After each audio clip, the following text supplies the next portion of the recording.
Warren, it's cover 2 time. This is going to be a fun one. We're going to be talking a little 49ers versus Seahawks and then flipping the page into 49ers versus Broncos, but a lot of news coming out of Santa Clara. Absolutely. I'm glad to be back, man. I'm glad we recovered from that loss we had week 1. I was excited to come back and after a W, so I'm happy to be here. Yeah, it's a little bit easier to talk 49ers football when they win. Absolutely. That was one of the most difficult things when I first started doing the pod, and they would lose, and I would just be frustrated. I'm like, no, I got to go talk about this. But actually, through the process, I've kind of it's gotten easier for me. Right. It was kind of like coaching. You hated to lose, but you couldn't let that loss affect you. You had to continue to move on. The 49ers, unfortunately, suffered the loss of Trey Lance. He's not going to be around, but he had successful surgery. They're saying, 10 to 12 weeks potentially. Kyle Shanahan came out and said, though, Trey's not coming back this season, but we don't even want to get that started. So it's going to be Jimmy Garoppolo at the helm. But Warren, when you lose a quarterback like that and lose a young guy, I think it's frustrating. Overall, though, how did you think that the 49ers versus Seahawks game went? And, of course, you can always elaborate on Trey Lance as well. Besides the injury, man, I feel like the game went as planned. The Niners came out and they did what they were supposed to do. They dominated the game, especially defensively. Seattle was smothered all game. They couldn't really do much. I was interested to see what would Geno do after his performance that he gave on, I believe it was on Monday night when they played against Denver and Russell Wilson. Yeah. And to me, he wasn't the same guy. And I mean, that was predictable. I mean, he's going up against a defense that looks like it could be the top defense in the league. Yeah. So I was super impressed by what I seen with San Francisco, and from all phases of the game, I felt like we played well. The one thing I was kind of worried about was the whole special teams breakdown where they blocked the field goal and there was a block miss, scooped it up, scored. Yeah. I would love to see a shutout, especially of Seattle, because we all can't stand Seattle. So that was the only bad that I really see in the game besides Trey Lance. And I mean, first and foremost, speedy recovery to him. Yeah. It sucks to see the guy go down, especially with his record. He hasn't played football in almost like 3-4 years. It's gonna be almost 3 years where he's not getting a lot of snaps, and I think that's one of the toughest things. Absolutely, it's heartbreaking. If you're a Niner fan, it's just heartbreaking from every angle. I mean, I don't want to place blame anywhere on Shanahan or anybody like that, but I mean, it's just hard to see, man. And I'm glad that he had successful surgery. I'm excited to see him come back next year, but we still got this year to worry about, so we're all behind Jimmy, man. Let's get the job done. Yeah, that's it, right? Rally behind Jimmy, rally behind the 49ers, whoever's that quarterback. Correct. If Jimmy goes down for a couple games, I hope Brock Purdy comes in there and tears it up. And If it's not him, give us Ben Kirk. I don't care who it is. Whoever it's got to be, get him out there and let him get it done because that's what it's about. It's about winning football games. And as far as special teams go, the good news is that was one of the best special teams groups in Seattle that we're going to see. Their special teams coach is really good. They're always in top 5. And then they had Tariq Woolen who blocks it. The guy's 6'3" and runs a 4.3. Being able to bend the corner on Ross Dwelly, he did a fantastic job. I'm expecting not very many teams to have as good a special teams as Seattle. The good news is I thought the 49ers actually held up besides that one moment, right? Which is good moving forward because last year, at times, the special teams was an absolute dumpster fire. So it's nice to see it's not that bad right now. I agree. But I got a question for you. Who has been the most impressive 49er so far? I think there's a lot of candidates. I think there is a lot of candidates. But if you're a Niner fan or if you're somebody that's following this team, how do you not say Hufanga? I mean, if you go around the league and you name the top 5 players that you've seen on defense so far in the league, I mean, I would be hard-pressed to not have Hufanga on the list. I mean, the guy is just... I'm impressed. I mean, because coming into the season, that was the number one position I was worried about. I was worried about safety, especially with losing Tart. Because Tart was so solid for us. And, we really didn't have to worry about him too much in coverage or anything like that. And he had a chemistry with Jimmy Ward with their background of, playing in high school together and stuff like that. Yeah. So they had the chemistry. And so when you insert a new guy like Hufanga, we didn't know how he would do in coverage. We don't know how he would play with Jimmy Ward, right, and all the above. But what he's shown in these first 2 games, I'm super impressed with the guy. Like, I remember asking you, like, should we be worried about Hufanga? And you beating everybody to the punch. You said no, you should not be worried about this guy. Like, what you've seen in training camp was as advertised, and what we're seeing so far is as advertised. Yeah, you know what? He's even playing better than I expected. Yeah. I mean, he really is, because I thought we would get, some coverage issues here and there. But so far, his recognition of offensive concepts has been on point, and he's a playmaker. He's finding the football. I mean, it's not a surprise if you've seen him at USC. You just wondered, could that translate Pac-12 football to the NFL? And so far, it has. But is he making the entire secondary better? He might be. Right. Charvarius Ward is having a fantastic year already. They're not even completing passes on him. Emmanuel Mosley's given up one catch, Right. and really he's not letting anything happen at all. And that's through 2 games. And then Tayshaun Gibson's grading out to one of the top 5 safeties in the whole league right now. And all the while, Talanoa Hufanga, like you said, looks like one of the best safeties in the league. It is impressive so far. So I think you're right. It's hard to pick another player besides Hufanga, because just no one has impressed to that level, and no one has flashed to that level. I'm excited because I was wondering if we were going to see a fall off from week 1 to week 2, because I mean, how can you be that impactful for 2 straight weeks, right? Unless you're like a all pro player.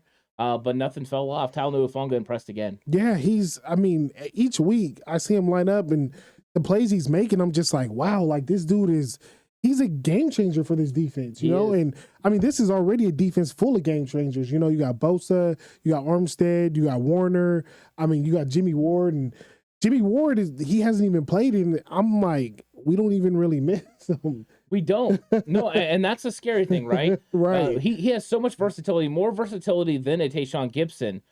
But because of the front line and the front 7, and with Mooney Ward and Emmanuel Mosley, they're not asking a whole lot of Tayshaun Gibson. Correct. So when you get a player like Jimmy Ward that has so much more potential and so much more ability, how much better does that make the defense? Now all of a sudden he can go up and match with somebody in the dime, or go ahead and take away a tight end. Right. I thought tight ends could be a problem against Seattle just for the mere matchups, and Fred Warner would have to take them away, but they weren't. Safeties once again did their job. Linebackers did their job. And now I'm sitting here like, when Jimmy Ward comes back, oh man, how good is this defense going to be? Especially if he brings Jason Verrett with him. Right. I mean, impressive overall talent that John Lynch has put together for D'Amico Ryans in the defense. Right. For the rest of the teams in the league, it's looking scary. It's looking scary. Like you said, you bring Verrett back, Jimmy Ward, and how Hufanga's playing, like, sky is the limit for this defense. This could be a historic defense. Yeah, right now they're finishing in the top 2 to 5 in pretty much every single category. And if they don't have the broken plays against Chicago, I mean, they're just not giving up any points. They give up 0 points against Seattle, and I think that they're just going to be stout all year. So we'll see. This Denver one's going to be interesting. I'm looking forward to when we start talking Denver Broncos. Absolutely. But from our great defense to now, let's flip it to offense. Because we knew what Trey Lance's offense was looking like. The throws down the field, the read options. It was very distinct what Trey Lance's offense provided. But what will Jimmy G-led offense look like? Is it going to look like last year? Is it going to look exactly like 2021, 2019? Or with Jimmy taking those extra shots in the game that produced, some plays down the field, including pass interferences, do we think Kyle Shanahan's going to open it up a little bit for Jimmy Garoppolo? I'm really I'm interested to see how this goes, to be honest. Me going into it with Jimmy G coming back, I'm expecting to see what we've seen the past couple years with the whole offense of leaning on the running game, a lot of short passes, a lot of some stuff over the middle. I don't really expect to see much deep shots. I know during this game he took some deep shots, and I was impressed to see him do it, because you don't really see Jimmy G like stretch the field. He keeps everything about 5 to 10 yards, sometimes 15 yards if a guy's like completely wide open. Yeah. But I was impressed to see him throw the ball downfield. I hope we get to see more of Jimmy throwing the ball downfield, and I think Jimmy wants to do it. To be honest, like when I was watching Jimmy come into the game, it felt like he had something to prove, to be honest. Like he was looking for the deep shots. And I was like, okay, Jimmy, like, this is what we need from you. Like, this is what we need to get us over the top. We know you could get us to the NFC Championship game. But what's going to get us over the top is you making those plays downfield. There's a couple of reasons why I believe Jimmy can make those throws now. Number one, the throw he made to Brandon Ayuk along the sidelines that Ayuk doesn't catch was an absolutely fantastic throw. But it takes so much power to get that ball out. The second is the one to Ray McLeod that's on the sideline. It's a deep out. But Jimmy's throwing from the opposite hash mark. That's a long ways for that ball to travel in the air, Correct. and Jimmy's able to get it there before the defender can close. Those make me think that Jimmy Garoppolo not only has his legs underneath him, but his shoulder is healthy enough that he can make some of these throws. And I think he's really he doesn't really give a dang, if you know what I'm saying. I agree. He's just ready to roll. I told John Chapman, it's like he's got the red kryptonite. You know, he's got like that attitude, like he just doesn't care. And I think that's what he needed. And he referenced 2017, which I thought was interesting because 2017 was when he played free and could do whatever he wanted because really Kyle had no expectations because he didn't know the offense. Right. They didn't know what they were going to get with Jimmy. Him being able to play free is, I think, part of it. But I think they're going to sprinkle in a kind of a mixture of both. What you know you're going to get out of him, you know, that intermediate area, using the play action pass, getting the ball out is going to be a staple. But if he can take those vertical chances on the outsides and then down the seams of the field and is able to get the ball into his receiver's hands, that is going to keep these defenses honest, and they're not going to be able to come up and try to take away this run game. So I think it is actually imperative that Jimmy Garoppolo is able to take those chances and execute on a couple here and there. Yeah, I agree. And seeing a free Jimmy, like, to me, that was a great point that you made. I mean, in the past we would sometimes see Jimmy play tight, you know, but a free Jimmy, maybe that's what we need to unleash this offense, you know, and make them and actually take the next step. But I mean, what's so interesting? I feel like we're almost the Philadelphia Eagles a few years ago. Remember when it was Carson Wentz and he went down, and then Nick Foles stepped in and, you know, he won the Super Bowl.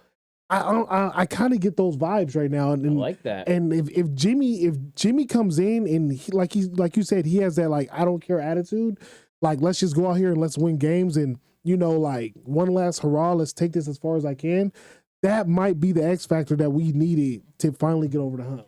Yeah, and a lot of people thought, you know, he's pretty salty with Kyle Shanahan. They thought the 2017, but I wonder if he's salty with these other NFL football teams that weren't willing to trade for him. They weren't willing to go get him. They didn't see him as one of those top quarterbacks. He's like, wait a second, I helped get this team to a Super Bowl and NFC Championship. And he's thinking to himself, now I'm going to go out there and I'm going to prove everyone wrong. Right. I'm going to take these chances they say I don't take. I'm going to go make every single throw because when it comes down to it, I'm an absolute gunslinger. I just haven't been doing that because it hasn't been a part of this offense. Right. So we're probably going to see Jimmy Garoppolo get after it a little bit. And you know what? I'm here for it. I am too. I hope Jimmy Garoppolo just goes out there and just with his hair on fire and just goes crazy. And I can guarantee you this because Kyle Shanahan's a complete jackass, and I love that about him. He's going to call read options for Jimmy Garoppolo, and Jimmy's going to run the football in this game. Oh, my God. We can't lose Jimmy. We can't lose Jimmy. Season's over. You can't lose Jimmy, but it's Kyle. Right. Okay, George Kittle has been practicing. So do you think George Kittle's coming back for this game? Of course, right away, conspiracy theorists said, you know what? Jimmy's back. That means Kittle's back. I think Kittle's been trying to get back, and I think this is probably kind of the targeted week. The first game they, thought maybe they couldn't win without him. Right. Do you think he's going to play against Denver? I think we are going to see a Kittle sighting. From what I was reading, he wanted to come back last week, and they kind of had to hold him back from coming back. So I'm excited to see Kittle. I'm excited to see what he could add to the running game. I really wanted to see what he could do with Trey Lance. To me, that would have been so fascinating, but I mean, it just sucks that we're not going to get to see that until next year. We know what he could do with Jimmy Garoppolo, and I mean, that's one of his safety blankets. So, I think we're going to need him. We're going to need him for this game in Denver because, I mean, the guy that we're playing on the other side gives us fits, but I expect to see Kittle this week. Yeah, I do too. And I think Kittle's very imperative to the run game for the 49ers Absolutely. this week. When you've got Gregory and you've got Chubb, you have guys on the outside that can play it at a high level. They can set the edge against the run, and they can both get after the passer. Having Kittle be able to be that point man for your outside zone plays is going to be important, but also those opportunities to go and match up on linebackers. Get matchups against Jonas Griffith, who was with the 49ers a couple years ago, and, get these mismatches. You haven't had mismatches right now from the tight end, but when you did, you had Croft down the sideline, what could have been a touchdown. Ross Dwelly gets open for a 38-yard touchdown. So if those guys are having an impact on the offense, what will George Kittle do? Because he's an all-pro caliber player. I understood not playing him in those field conditions in the rain. Yeah. When you're dealing with a groin, one little slip and all of a sudden you got a tweak, that made sense to me. So I do think he's going to play in this football game, and I think it was always the target. Yeah, absolutely. I mean, And coming back, your first game in Denver, it's going to be kind of tough. I mean, you got to go up there. You're not going to really be dealing with the environments, but you're going to deal with the thin air and the elevation. So, but I think you bring up good points. I mean, what he could do for the running game, I mean, he's the best blocking tight end in the league. Yeah. So, I mean, we could definitely use him. And Denver's defense is no slouch. They have a lot of talented guys over there on the defensive side of the ball. So, if we could get a healthy Kittle back, 100% healthy, I'm all for it. Kittle's been struggling with injuries over the past couple of years. So I'm kind of like, if he's 100% ready to go, let's bring him back. But if he's still like not ready, let's wait a little bit because we're going to need Kittle for this stretch run. We're going to need him through the whole season. So if he's not all the way back, I say let's sit him out one more week. But if he's ready to go 100%, let's do it. Yeah, and with the way Denver's going to have to play against the 49ers offense, this is one of those games where Kittle can absolutely go off. Right. I'm telling you, he could go like 8 or 9 catches for over 150 yards and a couple touchdowns. That's the game he can have because of the way they have to play defense and also some of the weaknesses I've seen in the zone when I've been breaking down their film. 2 weeks of film, you get an idea of what a defense is and where the strengths and weaknesses are. And one of those weaknesses is in the seams, and I think George Kittle can take advantage of those. And when you have to worry about him in the block game, when he does get these releases on play action, these linebackers are biting. And if you're moving forward as George Kittle's moving towards you, he's already won because of his speed and athleticism. So Kittle's going to be a problem for the good old Denver Broncos. Now, the questions at running back still persist because TDP shows up last week, and it's like, okay, TDP, I see you making a couple of big plays, but then he goes down with the ankle. Yeah. Marlon Mack has been promoted to the active roster. So we have the 2 guys who were on the active roster last week. Of course, you have Jeff Wilson Jr., who played really good in that game. And then second, you have Jordan Mason, who still hasn't logged a single carry in the regular season.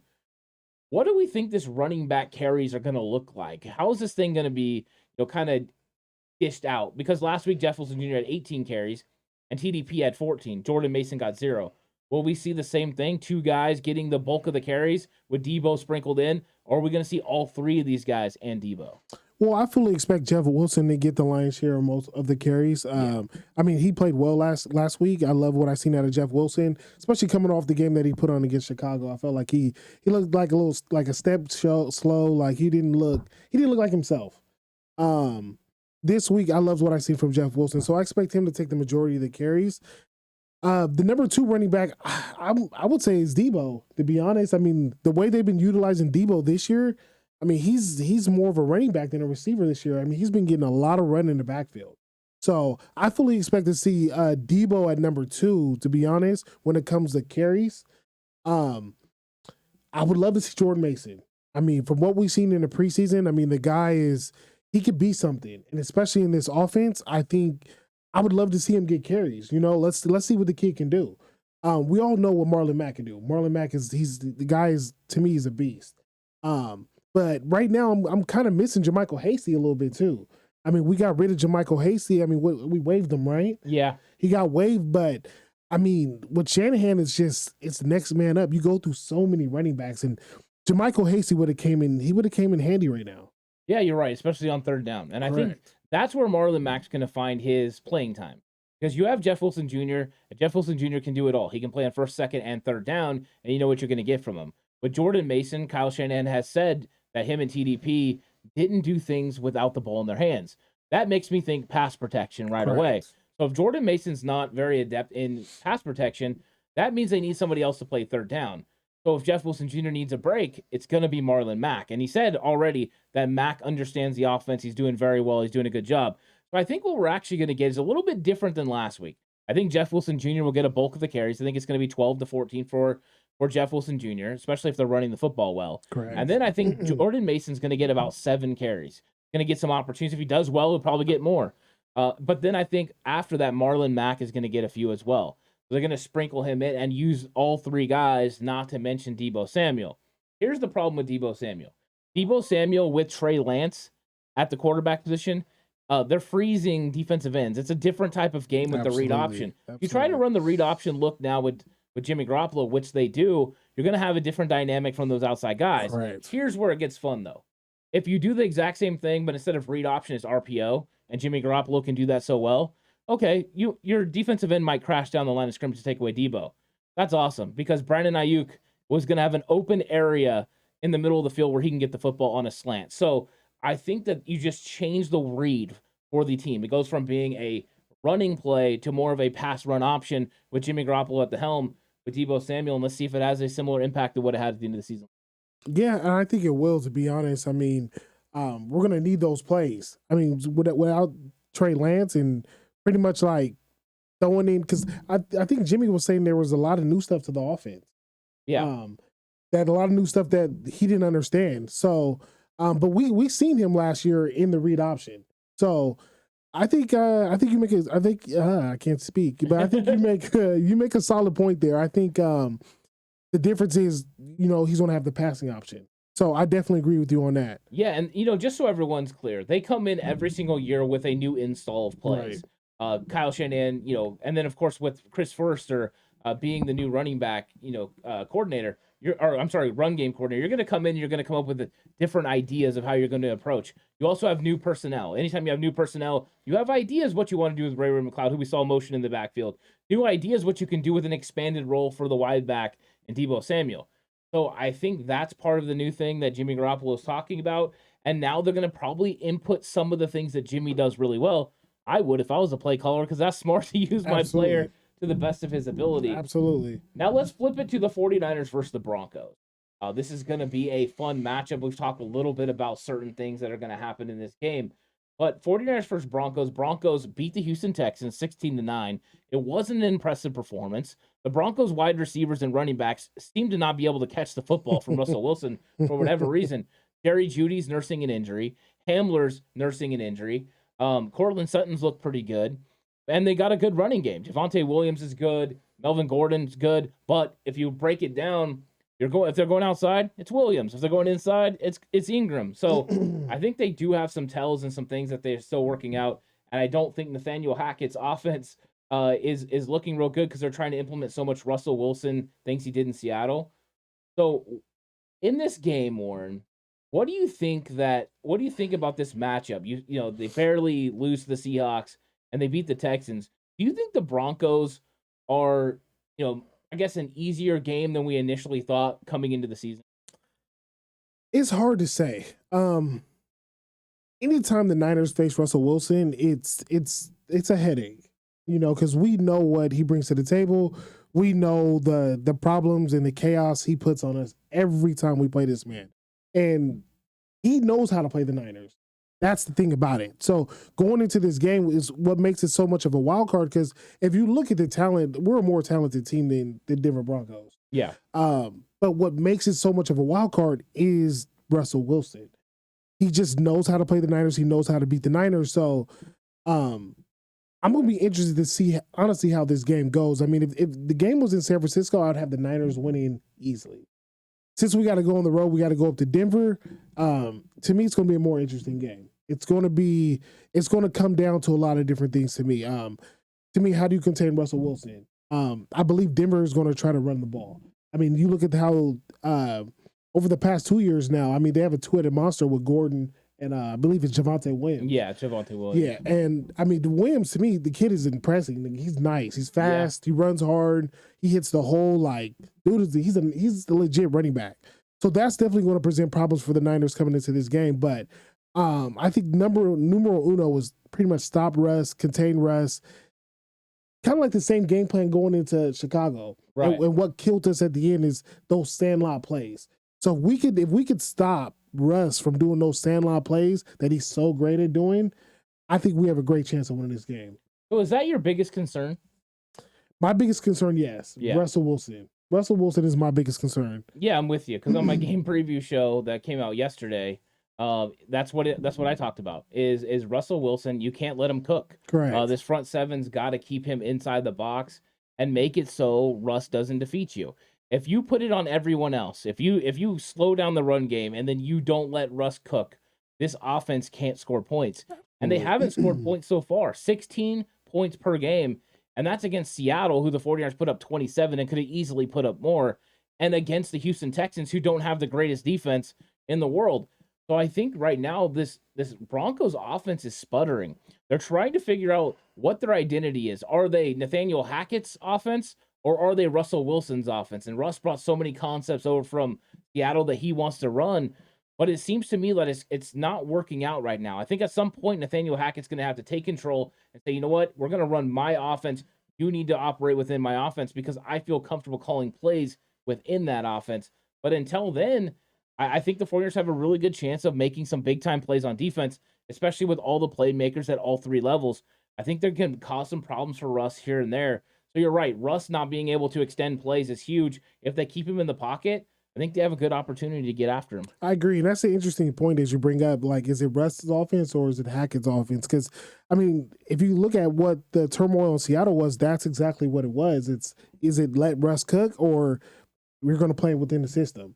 So, I mean, it's going to be interesting to see what Denver throughout the season, what they turn into. You know, are they going to let Russ cook?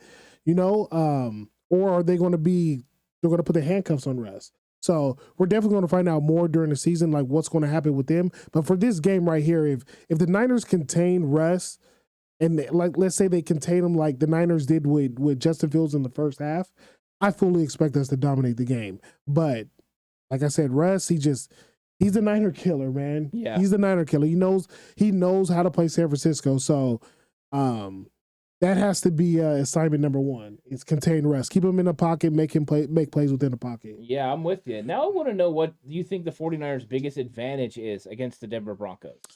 Biggest advantage? I think biggest advantage is just talent across the board. I mean, I feel like they just don't match up with us. I mean, across the board, I feel like we're the superior team. The Niners should go in here and dominate just off pure will. So going into it, that's what I would say. We're just a better team. Yeah, I think the biggest advantage is going to be the 49ers secondary against the Denver Broncos receiving core. Because you have Tarvarius Ward, Emmanuel Mosley, and then Hufanga's flying around making plays. That's why it's a little bit different matchup than Russell Wilson's used to. He's used to going in there and seeing one good corner. Now he's going in there with two guys who are playing lockdown caliber football with a front seven that can absolutely get after you every play. Now, D'Amico Ryans and Robert Saleh over the last couple of years have developed things that they do against Russell Wilson that slows them down early on in the football game. They confuse him with the way they make coverages look one way in their shell coverages, and then they run something else. So I think they can confuse Russ early. The key is going to be, can the 49ers capitalize on his confusion by creating turnovers? And second, can they convert those turnovers into points? If they can, it could be one of those situations where the 49ers have enough of a lead where Russ can't cook enough to come back. The problem with Russ right now is he's not letting this team set the table for him with that run game. I don't even know if they can. One thing to watch is going to be Armstead's foot. If Armstead's not able to go, that could be a big thing because then the Broncos may be able to get the run game going against the 49ers. If they're not able to get the run game going, Russell Wilson will not cook in this game, and the 49ers will absolutely shut them down. Yeah, I fully expect for them to lean on the run game because with all the injuries that you named in the secondary, Judy being out, Hamler being out, and I believe Sutton is still out, correct? Sutton's back. Yeah, Sutton's back? playing, and okay. Hamler is probably going to play, but Judy had a shoulder that kept him out of last week's game.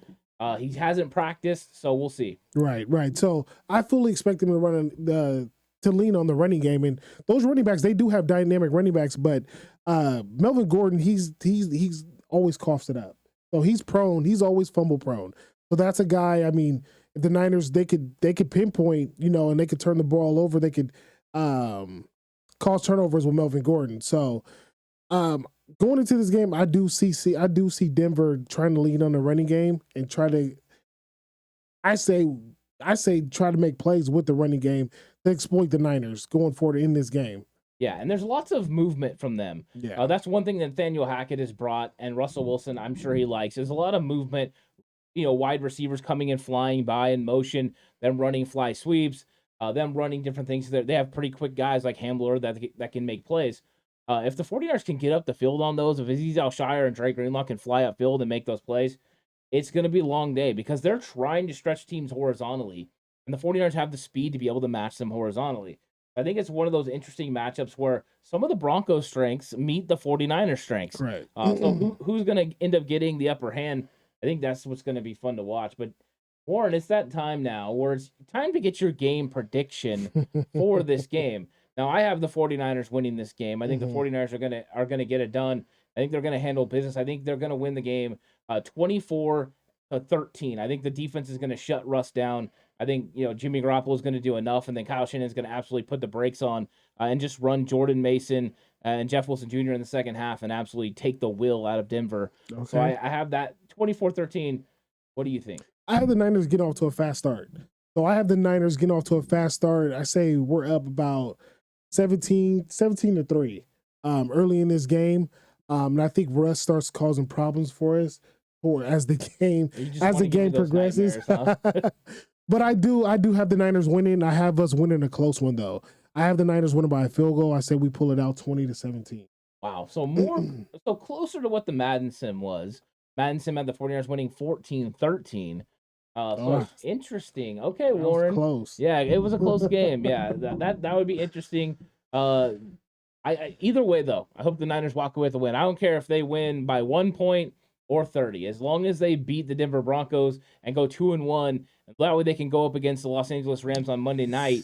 With a situation where if you win another division game, you're sitting real pretty as far as your outlook for the season, especially after losing your starting quarterback. Right. This is a vital game going into the Rams game. You don't want to lose going into the Rams game with the game that big. Yeah. Because you got to have those division games. Those are the games that really matter towards the end of the season. So this is a vital game. I have the Niners. I do have the Niners pulling this out. And then get ready for next week. Next week's going to be a tough one. It is going to be a tough one. And I'm looking forward to talking about that. And hopefully we'll be coming off another W. So It'll be another fun, loose episode where we're not having to discuss what went wrong and how the 49ers are going to fix it. But Warren, another great episode. Thanks for joining me for Cover 2. I really enjoyed it, and I can't wait till next week. We can break down the Denver Broncos. Did Russ cook? And then also started getting into Matthew Stafford and the Los Angeles Rams. Absolutely. I hope the Niners have an injury-free game. No more injuries. Yeah. Let's get through this rest of the season healthy as can be.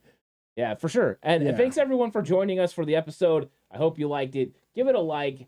Comment down below what you thought about what we said. Subscribe to the channel so that way you don't miss any of the content that's coming your way. And also later on today, check out What's Good with Jay in the Bay. It's going to give you 5 big things the 49ers need to do to beat the Denver Broncos. And then on Saturday, come through for the game plan show. Last week, my game plan was pretty spot on. I was actually very happy with myself because I went ahead and put forth a game plan that the 49ers actually went out and executed. Check that out. Let's see if I can get right again. Now that I said it, I'll probably get it entirely wrong, but that's okay. It's fun to have that conversation, but join me tomorrow at 11 a.m. for that episode. Hope you guys all enjoy the game on Sunday. I think it's going to be fun. Absolutely. I can't wait. All right, guys. Have a good one. We'll catch you later.